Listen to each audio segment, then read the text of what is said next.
Ниските температури и снегот од плачковичките села ги спуштија волците до Штип. Нивното присуство е забележено блиску до приградската населба Чардаклија. Во многу поголем број се видени во селото Радање. Волци има тука ова долу надоле реката што е. Тука они доле там викаме го едно место Дрмја.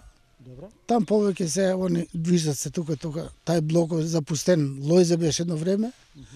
И сега тука они шетат. Таа овчари има натаму и искат они дека имало волци многу. 80 годишниот некогашен овчар објаснува како го препознава присуството на волците до трлото или до дворот од неговата, односно куќата на неговите соседи. Тоа е на периферијата на Радање, во правец кон местноста Камник, што е своевидно подножје на планината Плачковица. Јас сум веќе кома нека 80 години.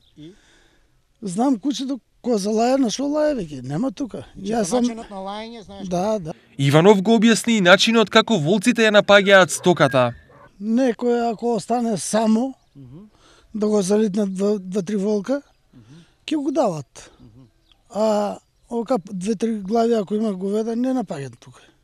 Оти маат ги они, говеат се бранат. Овие информации ги мобилизираа ловџиите од Штипското ловно друштво.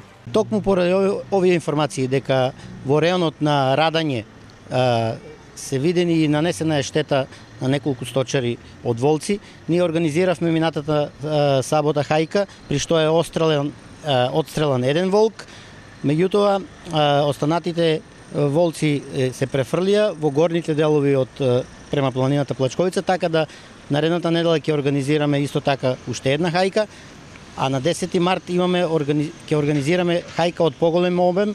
Информациите од очевидците говорат за причинетите штети. Главните диви животни убиле неколку домашни животни, овци, кози, а забележани се напади и на крупен добиток.